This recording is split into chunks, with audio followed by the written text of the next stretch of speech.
नमस्कार। देश की बात में हाजिर हैं। पहले कुछ चुनावी खबरें। प्रधानमंत्री मोदी और राहुल गांधी के भाषणों को लेकर कांग्रेस और बीजेपी की शिकायतों पर चुनाव आयोग ने नोटिस जारी किया है।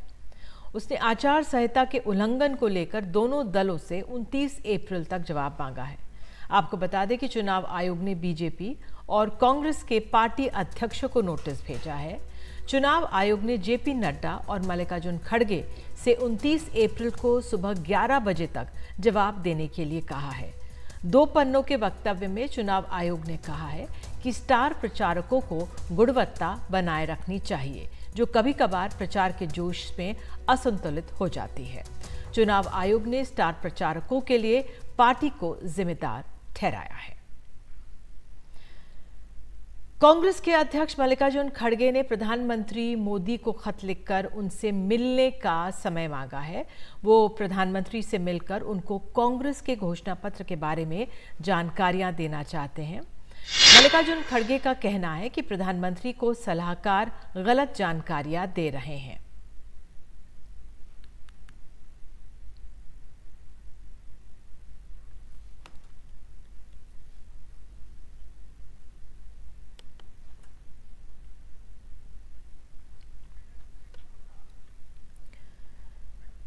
प्रधानमंत्री मोदी ने आज मध्य प्रदेश के मुरैना में जनसभा को संबोधित किया। इस दौरान उन्होंने कांग्रेस पर जमकर निशाना साधा। प्रधानमंत्री ने कहा है कि बीजेपी के लिए देश से बड़ा और कुछ भी नहीं है, जबकि कांग्रेस के लिए अपना परिवार ही सब कुछ है।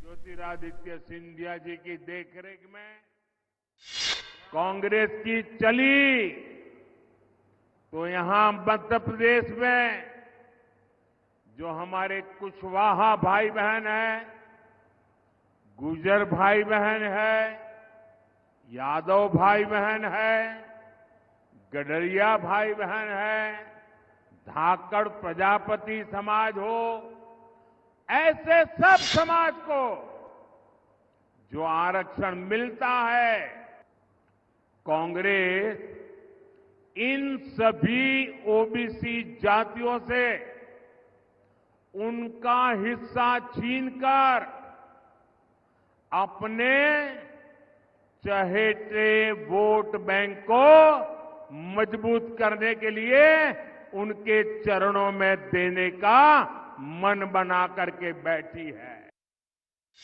और आपको बता दें, उत्तर प्रदेश के मुख्यमंत्री योगी आदित्यनाथ ने भी विपक्षी दलों को जमकर आड़े हाथों लिया। आज भारत के प्रति नफरत की भावना के साथ खड़े हुए कांग्रेस, समाजवादी पार्टी और इंडी गठबंधन से जुड़े हुए वे सभी लोग भी हैं जिनका इतिहास देश के खिलाफ गद्दारी करने का रहा है, जिनका अतीत देश के अंदर जाति, क्षेत्र और भाषा के आधार पर सामाजिक ताने बाने को छिन्न भिन्न करने का रहा है, और जिनको जब भी सत्ता में आने का अवसर प्राप्त हुआ उन्होंने देश के अंदर अनुसूचित जाति, जनजाति और पिछड़ी जाति के लोगों के हकों पर डकैती डालने के साथ ही गरीबों के हकों पर भी डकैती डालने का कुत्सित प्रयास किया है। और कन्नौज की खोई हुई सीट पुनः हासिल करने के लिए समाजवादी पार्टी अध्यक्ष अखिलेश यादव को आखिरकार वो मैदान में उतरे हैं। उन्होंने कन्नौज से, उत्तर प्रदेश के कन्नौज से पर्चा आज दाखिल किया। हालांकि पहले माना जा रहा था कि वो चुनाव नहीं लड़ेंगे। सपा ने यहां से तेज प्रताप यादव को उम्मीदवार बनाया था। तेज प्रताप अखिलेश के भतीजे हैं। स्थानीय संगठन ने अखिलेश यादव से मिलकर स्पष्ट कर दिया था कि तेज प्रताप के लड़ने पर उतना समर्थन नहीं मिल पाएगा जितना अखिलेश यादव को बतौर प्रत्याशी में मिल सकता है। नामांकन की आखिरी तारीख से ठीक पहले सपा ने उम्मीदवार बदला है और अखिलेश यादव को उम्मीदवार बनाया है। आज ही बीजेपी उम्मीदवार और मौजूदा सांसद सुब्रत पाठक ने पर्चा भरा। पिछली बार सुब्रत पाठक ने इस सीट पर डिंपल यादव को पराजित किया था। और उनसे बात की है, अखिलेश यादव से बात की हमारे सहयोगी रणवीर ने। समाजवादी पार्टी के राष्ट्रीय अध्यक्ष पूर्व मुख्यमंत्री अखिलेश यादव भी इस बार लोकसभा चुनाव में प्रत्याशी हैं। मेरे साथ अखिलेश जी हैं। अखिलेश जी, आप 2 साल पहले विधानसभा चुनाव लड़े। सदन में जब बात आपकी मुख्यमंत्री की हो रही थी, खूब चर्चाएं हो रही थी, खूब बातें हो रही थी। अचानक लोकसभा चुनाव, क्या स्ट्रेटजी है सर चुनाव लड़ने? अभी देश का चुनाव चल रहा है और हम पॉलिटिकल लोग हैं। जनता के बीच में क्या चर्चा है, कार्यकर्ता क्या चाहते हैं, कन्नौज के लोग क्या चाहते हैं, उनके इमोशन पे मैंने ये फैसला लिया है। तो आपने कन्नौज से नॉमिनेशन तो अब कर दिया है। इस बार का चुनाव जो है, अभी तक विकास की बात हो रही थी, रोजगार की बात हो रही थी, लेकिन अचानक मंगलसूत्र 80 बनाम 20 की लड़ाई और ये सारे एजेंडे बन गए हैं। शहजादा बताया जा रहा है आपको। तो ये जिस तरह से चुनाव में लाइन जा रही है, उसको किस तरह टैकल करें? देखिए, बीजेपी के बारे में पूरा देश जानता है और बीजेपी के बारे में हर चैनल के लोग भी जानते हैं कि बीजेपी हमेशा डाइवर्ट करने का काम करती है, डिस्ट्रैक्ट करने का काम करती है। ये कोई भी बात करें, अब इनकी मन की बात कोई नहीं सुनना चाहता है। देश की जनता संविधान की बात सुनना चाहती है। जो लोग ये कहते थे 1 नेशन 1 इलेक्शन 1 राशन कार्ड, अब जनता चाहती है कि जो लोग संविधान बदलना चाहते हैं उन्हें जनता बदलना चाहती है। तो इस बार जनता के बीच में जो मुद्दे हैं वो किसान का सवाल है कि आय दोगुनी होगी कि नहीं होगी। नौजवान के हाथ में न नौकरी न रोज़गार है और हर चीज़ की महंगाई बढ़ी है। भूल जाएं हम कि महंगाई किसकी बढ़ी है। केवल हम अगर नमक का ही हिसाब किताब लगा दें तो 2014 में नमक की कीमत क्या थी, आज कीमत क्या है। और फिर ये प्रदेश तो वो है जिसने बीजेपी की 2 बार सरकार बनाई। इन्होंने कोई एक्सप्रेस वे दिया हो तो बता दें हमें, या इन्होंने कोई पहले जो एम्स मिले थे उससे बेहतर कोई एम्स दिया हो, आम लोगों के स्वास्थ्य के लिए अस्पताल, दवाई या कोई बेहतर इंतज़ाम किया हो। जो एम्बुलेंस चली थी वो बंद कर दी या ख़राब हो गई या कम चलने लगीं। पुलिस के लिए जो रिस्पांस सिस्टम दिया था उस पुलिस को इन्होंने खुली छूट दे दी है। सबसे ज़्यादा कस्टोडियल डेथ हैं। जो लोग दूसरों का ध्यान हटाना चाहते हैं वो कम से कम अपने आंकड़े और अपनी सरकार के आंकड़े देखें कि एनसीआरबी का आंकड़ा ये कहता है कि सबसे ज़्यादा असुरक्षित बेटियां, महिलाएं अगर कहीं हैं तो उत्तर प्रदेश में हैं। पिछले 10 साल में 1 लाख किसानों ने आत्महत्या कर ली। ये प्रदेश वो है जिसमें 60 लाख बच्चों के परीक्षा नहीं दे पाए और परीक्षा देकर भी आए तो पेपर लीक हो गया। ऐसे 60 लाख परिवार जिनके 2 सदस्यों का हम जोड़ दें तो हर परिवार में 3 वोट, 3 गुणा 60 लाख, 1 करोड़ 80 लाख, 1 करोड़ 80 लाख का भाग दे दें 80 लोकसभा से तो 2,25,000 वोट हर लोकसभा में बीजेपी का कम हुआ है। इसलिए बीजेपी घबराई हुई है, इसलिए दाएं बाएं वाली बात कर रही है बीजेपी। तो आइए चुनावों के बाद बात करते हैं छात्रों की शिक्षा की। एक तरफ जेईई के नतीजे जो आए हैं, कामयाब छात्रों की चर्चा है।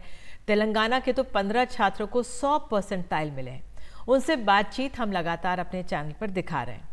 अहम है कि जो छात्र बहुत पढ़ाई के बावजूद कामयाब नहीं होते, उनको समझना होगा कि ये नतीजे आखिरी कोशिश नहीं होते, आगे बढ़ने के लिए बहुत रास्ते खुलते हैं। बहरहाल मध्य प्रदेश बोर्ड की 10वीं और 12वीं की परीक्षा के रिजल्ट कल घोषित कर दिए गए। इन परीक्षाओं में लगभग 18 लाख छात्र शामिल हुए थे। शिक्षा विभाग शिक्षा के स्तर को सुधारने और रिजल्ट को बेहतर बनाने के दावे करता है, लेकिन जो परिणाम आए हैं उनसे सवाल खड़े हो रहे हैं। माध्यमिक शिक्षा मंडल के सचिव केडी त्रिपाठी का भी कहना है कि पढ़ाने लिखाने का काम उस तरीके से नहीं हो पा रहा है जिस तरह से होना चाहिए। तो ये समीक्षा की जाए कि इसकी वजह क्या है। तो आइए आगे बढ़ते हैं। पहले अमृतांशी नहीं है तो प्रोफेसर आशुतोष पांडे हैं, उनसे बात कर लेते हैं। बहुत बहुत धन्यवाद पांडे जी जुड़ने के लिए। आपका क्या आंकलन है सर, क्यों इतनी बड़ी तादाद में हमारे 10वीं के छात्रों ने अच्छा नहीं किया? देखिए, 10वीं के छात्रों का अच्छा करना या ना करना ये मायने बहुत ज्यादा नहीं रखता। छात्रों ने अपनी बहुत मेहनत की है, पर छात्रों को पढ़ाई का समय बहुत कम मिला है।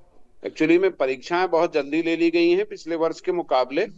और इस बार जो माध्यमिक शिक्षा मंडल ने एक परिवर्तन किया था, वो परिवर्तन ये था कि पहले बेस्ट ऑफ 5 में रिजल्ट डिक्लेयर किया जाता था, 6 विषय में नहीं किया जाता था। इस बार उन्होंने वो समाप्त कर दिया और इसीलिए परसेंटेज जो आपको दिख रहे हैं पिछले साल के मुकाबले वो कम दिख रहे हैं। बिल्कुल, क्योंकि छात्रों को जो 41% के करीब छात्र जो पास ना हो सके, काफ़ी बेचैनी होगी उनमें, क्योंकि 10वीं के बाद ही आप 12वीं की तैयारी करते हैं। मैं कुछ शिक्षकों से बात कर रही थी सरकारी, ये भी एक तरह से संदेश जाता है कि देखिए पढ़ाने के लिए कम दिन जाते हैं, अपने काम के लिए ज़्यादा चले जाते हैं, शिक्षकों पर और दबाव भी होता है और कार्य भी होते हैं। क्या कुछ ऐसा है? क्योंकि एक तरफ छात्रों को आपने कहा कि पढ़ने का समय नहीं मिला, लेकिन क्या शिक्षकों को भी पढ़ाने का समय नहीं मिला? क्या हालात देख रहे हैं आप? देखिए, आपका कहना बिल्कुल सही है कि अगर बच्चों को पढ़ने का समय कम मिला है तो ये तो नहीं है, बच्चों को प्रॉपर समय मिला है। लेकिन हाँ, शिक्षक कक्षाओं में कम रह पाए, क्योंकि मध्य प्रदेश में ये चुनावी साल रहा। पहले विधानसभा के चुनाव में शिक्षक परेशान हुए, शिक्षकों की ड्यूटी लगी, शिक्षक शाला में कम आ पाए। चुनाव की तैयारी में प्रशासन विभाग लगा रहा, और जहां तक अधिकतर सरकारी कामकाज शिक्षक ही तय करवा पाते हैं, वही संपन्न कराते हैं।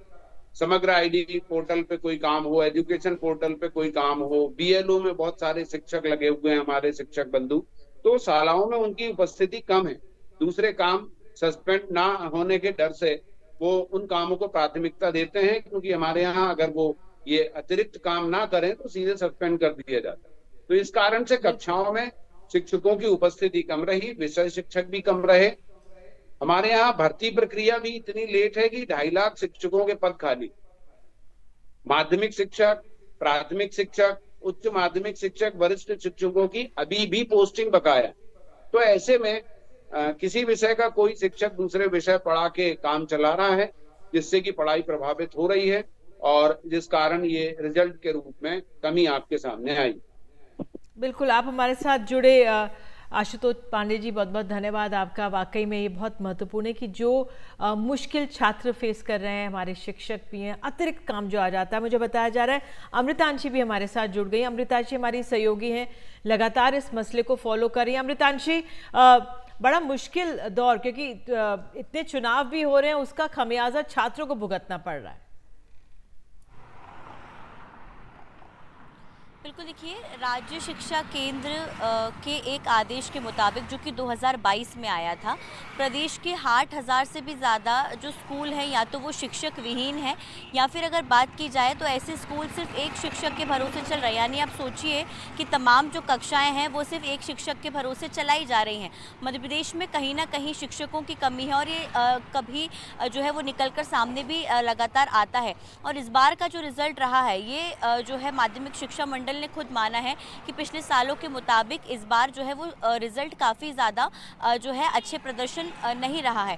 हालांकि मध्य प्रदेश सरकार ऐसे जो छात्र हैं, क्योंकि छात्रों के लिए कहीं ना कहीं जो छात्र पास नहीं हो पाते, जो छात्र फेल हो जाते हैं, उनको यहाँ पर बिल्कुल भी किसी भी तरह की फिक्र करने की ज़रूरत नहीं है, क्योंकि मध्य प्रदेश सरकार रुक जाना नहीं योजना मध्य प्रदेश में चलाती है, जिसके ज़रिए छात्र दोबारा से एग्ज़ाम दे सकते हैं और एक बार खुद को मौका दे सकते हैं। लेकिन कहीं ना कहीं इसके पीछे ये निकल कर सामने आता है कि आखिर ऐसी क्या वजह रही है।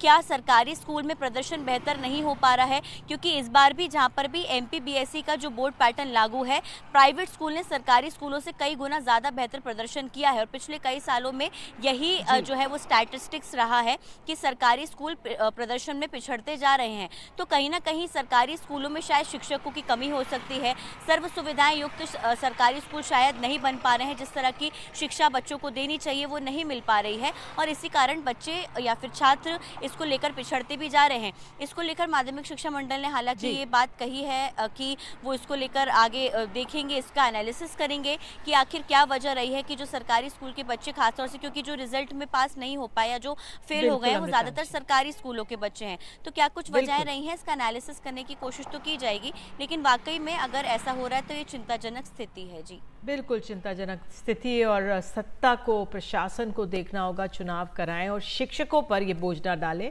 क्योंकि उनकी सबसे ज़्यादा ज़रूरत स्कूलों में होती है, और ये तमाम प्रदेशों में स्थिति देखने को मिलती है। बहुत बहुत धन्यवाद अमृतांशी आपका जुड़ने के लिए।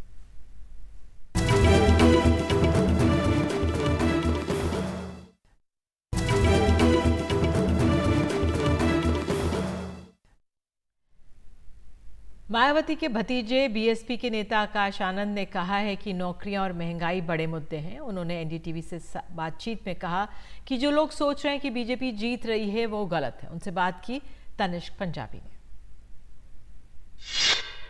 Started the Lok Sabha campaigning.